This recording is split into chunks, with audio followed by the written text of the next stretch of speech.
Bonjour, je suis Abdesalam Boujedaoui. Le sujet d'aujourd'hui porte sur l'euthanasie. C'est un sujet qui risque de revenir sur le devant de la scène dans les quelques mois, puisque un texte en France est en cours de préparation, donc en ce sens.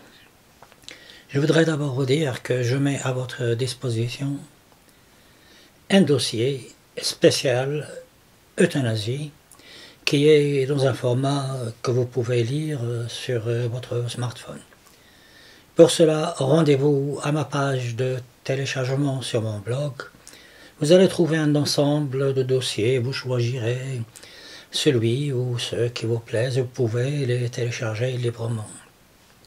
Ça, c'est une première chose. La seconde chose est que dans la présente vidéo, je vais me contenter de faire un tour global et général des problèmes qui peuvent surgir, avoir lieu lorsque l'on décide de l'euthanasie. Il y a bien sûr beaucoup de choses à dire sur ce sujet. Je les développerai au fur et à mesure dans des vidéos à part. La première chose qui se pose lorsqu'on aborde l'euthanasie est l'appellation, la désignation. C'est-à-dire le mot euthanasie lui-même. C'est un mot qui est très froid, très technique. Et surtout, il possède une similitude phonétique, c'est-à-dire nazi, se termine euthanasie, avec le mouvement nazi qui a eu ce destin funeste sur l'Europe. Donc déjà, il y a ce petit problème. Alors, ceci pourrait être utilisé par certaines personnes, des députés, des politiques, des philosophes, pour justement dénigrer l'euthanasie. Ça, c'est une première constatation. Mais il y a également des phrases dérivatives, alternatives à ce mot euthanasie. Alors, il y a suicide assisté, par exemple. Là aussi, ces termes ne sont pas du tout adaptés. Ce sont des termes qui sont très très forts. Donc, le terme approprié pour l'euthanasie reste à trouver. Il serait intéressant de jeter un coup d'œil du monde arabo-musulman, comment on appelle l'euthanasie. Alors, je vais vous prononcer le mot en arabe pour ceux qui comprennent l'arabe. Alors, l'euthanasie en arabe s'appelle al-maut ar-rahim. Alors, je vous le traduis parce que beaucoup ne savent pas ce que c'est que l'arabe classique. Al-maut ar-rahim, ça voudrait tout simplement dire la mort par compassion ou bien par miséricorde. Ici, nous sommes donc dans une autre optique. Nous ne sommes pas dans quelque chose de froid, de clinique, mais nous sommes dans le rapprochement des humains. Cette petite mise au point était nécessaire avant d'aborder le sujet de l'euthanasie lui-même. Mais d'abord, avant de parler de mort, il faut d'abord parler de vie. Qu'est-ce qui fait que nous tenons à la vie? En d'autres mots, pourquoi est-ce que nous renonçons à la vie alors que normalement, il y a quelque chose qui nous retient tout le temps à la vie? Alors il y a deux choses qui nous retiennent à la vie. Le premier élément, c'est la survie. L'instinct de survie, cet instinct de survie, nous le possédons depuis des millénaires et c'est lui qui nous a permis donc de traverser les époques, les cataclysmes, qui fait qu'on essaye de surmonter les problèmes d'environnement en confectionnant des habits, en bâtissant des maisons pour nous prémunir donc du froid, du chaud, etc. Mais également, nous faisons la chasse. Je crois que c'est un sujet qui est très long, mais quoi qu'il en soit, il y a chez nous quelque chose qui fait que nous essayons toujours de rester ce que nous sommes, de nous préserver en tant qu'êtres humains.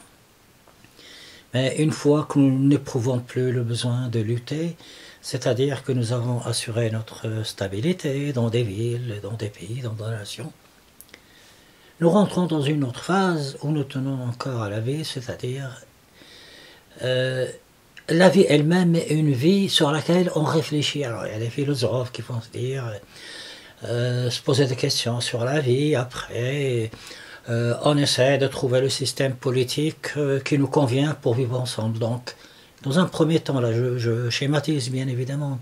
Donc, dans un premier temps, pardon, cet instinct de survie qui fait que nous persistons dans ce que nous sommes, mais une fois que cet instinct de survie n'a plus de raison d'être, nous rentrons dans la vie de tous les jours, quotidienne, avec ses vicissitudes, ses problèmes. Mais dans tous les cas, nous tenons à vivre. Alors justement, avec l'euthanasie, nous sommes dans la condition opposée, c'est-à-dire qu'il y a quelque chose qui va nous pousser vers la mort au lieu de nous pousser vers la vie. Alors c'est un sujet qui est très vaste, peut-être que je le traiterai ultérieurement. Mais quoi qu'il en soit, je voulais juste vous présenter cette discordance qu'il y a entre notre instinct de subsister et cet instinct de mourir, de mettre fin à ses jours.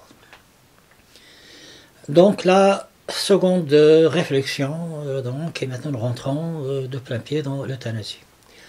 Alors en France, le problème de l'euthanasie s'est posé il y a déjà plusieurs dizaines d'années. Avec un célèbre professeur de médecine, c'est un cancérologue, et se posait à l'époque le problème de jeunes personnes qui sont atteintes de cancer incurable et qui souffrent énormément. Alors, à ce moment-là, il fallait ou pas leur proposer de mettre fin à leur jour par une mort assistée dans un milieu hospitalier. Mais il y avait quelques petites restrictions, c'est-à-dire que ces cas-là ne concernaient qu'un groupe d'humains particuliers malades atteints de cancer incurable et qui fait souffrir. D'autre part, ça concernait les hôpitaux, ça concernait les médecins.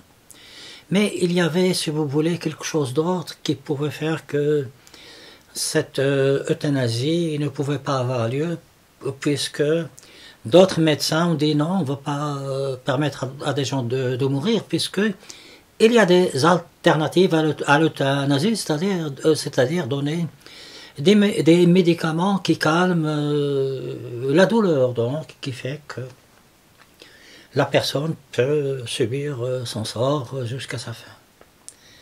Mais si vous voulez, ce qui était notable à l'époque, c'est que ce débat de l'euthanasie est resté entre personnes spécialisées, c'est-à-dire des médecins, et que ce débat n'a jamais traversé l'enceinte des hôpitaux pour se propager vers l'ensemble de la nation, c'est-à-dire pour être débattu par les philosophes, par les penseurs, les journalistes, enfin, les personnes que nous connaissons déjà.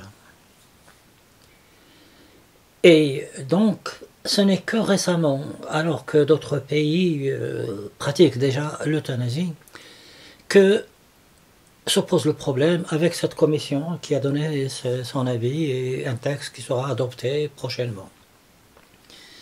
Aussi, je vais concentrer ma réflexion, celle que je vous présente aujourd'hui dans cette présente vidéo, sur un seul point. Le droit de disposer de sa vie librement, c'est-à-dire, par extension, également le droit de disposer de sa propre mort quand on veut et dès qu'on peut. Donc, ça rejoint quelque part le droit de l'IVG, de l'avortement, l'interruption volontaire de grossesse qui dit, c'est les femmes qui disent que puisque mon corps m'appartient, j'en dispose comme je le voudrais, et donc je peux pratiquer une IVG. Donc c'est à peu près le même raisonnement. Et ce n'est pas aussi simple que ça, parce que sur un plan purement moral, purement éthique, purement philosophique, la chose est évidente. Chacun est libre de disposer de sa vie. Mais je voudrais quand même attirer votre attention sur le fait suivant.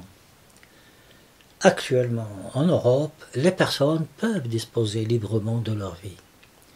Ainsi, lorsqu'une personne se suicide et que son suicide est manqué, elle n'est pas poursuivie par la justice, pas plus qu'il n'y a de pénalité religieuse ou autre. C'est rentrer dans les mœurs, c'est quelque chose de banal. Donc, dans l'euthanasie, ce n'est pas seulement disposer de sa vie, ça inclut un autre élément. C'est celui d'être aidé pour cette mort assistée, c'est-à-dire qu'on va demander une assistance, on va demander l'intervention d'une personne externe pour accomplir cet acte. Alors nous sortons finalement du simple droit de disposer de sa vie pour aller vers, disons, la réclamation, réclamer la présence d'une autre personne. Et ça pourrait un peu compliquer les choses. Donc. Voilà donc une première, disons, remarque. Vous le savez, moi je suis médecin spécialiste en médecine physique. Là, j'aborde avec vous un autre problème, bien sûr, mais auquel j'ai été confronté personnellement. Alors, nous travaillions à l'époque dans les services pour personnes handicapées. Alors, certaines sont jeunes, elles sont en fauteuil roulant. Alors, leur état est dû au fait qu'elles avaient tenté de se suicider, donc ces personnes. Par défenestration, alors quelques-uns ou quelques-unes ratent, manquent leur suicide et se trouvent donc paralysées des deux pieds, donc elles ne peuvent plus marcher, et se trouvent donc en fauteuil roulant, ne pouvant se déplacer que par ce moyen. Alors, auparavant, ces personnes voulaient se suicider. Et maintenant qu'elles sont handicapées, donc, on aurait pu penser qu'elles vont réclamer le suicide ou la mort. Ben, il se passe l'effet inverse. Au contraire, malgré leurs problèmes de locomotion, malgré leur handicap, ces personnes reprennent goût à la vie et beaucoup font même des projets, se marier, avoir des enfants. Projets qu'elles ne faisaient pas auparavant. Alors, pourquoi est-ce que je vous donne cet exemple que moi j'ai connu, donc il ne s'agit pas de vous dire que j'ai lu ça dans un livre, ça j'y étais. Ça veut dire que lorsqu'une personne, essentiellement jeune, demande à mourir, et si l'on part du principe strict du droit de disposer à la vie, vous ne saurez jamais, et je ne pense pas que ça puisse être possible de savoir si cette personne n'est que dans une demande éphémère, c'est-à-dire que dans 3 mois, 6 mois, elle reprendrait goût à la vie, ou bien si vous êtes réellement dans une demande indéfinitive, c'est-à-dire que cette personne ne veut plus de la vie. Et ça fait une sacrée différence, parce que si une personne vient et que vous l'aidez à mourir, et que cette personne aurait très bien pu reprendre goût à la vie, ça porte un nom, ça s'appelle un crime. Ce n'est peut-être pas un crime violent, grave, mais ça reste néanmoins un crime. Donc, voici donc une première difficulté lorsque on se penche sur la question du droit à la mort, comme, je répète, je suis désolé, comme c'est le cas pour les femmes qui veulent interrompre leur grossesse, puisque c'est un droit de disposer de son corps. Ce n'est pas aussi simple qu'on le pense, et ce droit de disposer de sa vie et de sa mort pourrait être remis en question sur le plan purement humain. Et malheureusement, ce côté humain, on l'oublie tout le temps. Essentiellement en Occident, où il y a une sorte de transfiguration de l'humain qui est en train de penser de façon différente. On va imaginer une jeune femme ou un jeune homme qui sont mariés, qui ont, disons, 2 enfants. Des enfants de 5 ans, 6 ans, 7 ans. Et que cette femme est le support de la famille. C'est elle qui travaille, les autres, si elle ne travaille pas, ils sont dans la pauvreté, dans la misère. À voir se trouver dans la rue. Cette jeune femme demande à être euthanasiée. Ça pose un problème qui n'est pas facile, ça pose un problème essentiellement humain. Parce que on va procéder à l'euthanasie parce qu'il y a une certaine souffrance chez cette femme. Un certain désir de mourir. Mais il y a également un désir de garder la maman et la femme, l'épouse, de la garder vivante. Donc c'est important, il y a 2 degrés de souffrance et de désir. Et on le sait, si cette femme meurt par euthanasie, elle va entraîner la souffrance de son mari et de ses enfants. Peut-être même que cette souffrance de ses proches serait encore plus importante que sa propre souffrance, elle qui voudrait se partir par euthanasie. Et peut-être même, est-ce que cela pourrait entraîner le suicide du mari et parfois des enfants. Il y a des enfants qui se suicident, donc, ou bien détruire leur vie pour toujours. Hein, ça en ferait des humains qui auront beaucoup de problèmes psychologiques. Alors, ce n'est pas facile tout le temps de dire que ma vie m'appartient et que je peux en décider quand je voudrais, peut-être, probablement. Mais ça, c'est toujours, ça fait partie de la vie. Comment savoir? Peut-être qu'une personne devrait dire, moi je vais peut-être me suicider dans 4 ans, alors je ne devrais pas me marier, ni avoir d'attache, ni rien. Ça s'inscrit peut-être dans une autre logique, mais qui peut dire ça? Qui peut prévoir cela? Donc, alors, j'ai déjà consacré quelques vidéos à l'utilitarisme, qui est une morale anglaise qui dit que une action n'est ni bonne ni mauvaise comme ça dans l'absolu. Alors elle se distingue donc de cette morale que l'on appelle, que l'on désigne, contiennent une action n'est bonne que par l'effet bénéfique qu'elle pourrait apporter au plus grand nombre. À l'inverse, une action est dite mauvaise ou néfaste à cause de la tristesse, du malheur qu'elle pourrait, cette action, apporter aux autres. Et les utilitaristes, c'est un mouvement qui est très répandu, semble-t-il, chez les anglo-saxons.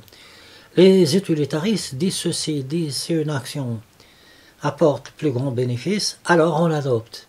Si une action apporte le plus grand malheur, on la rejette.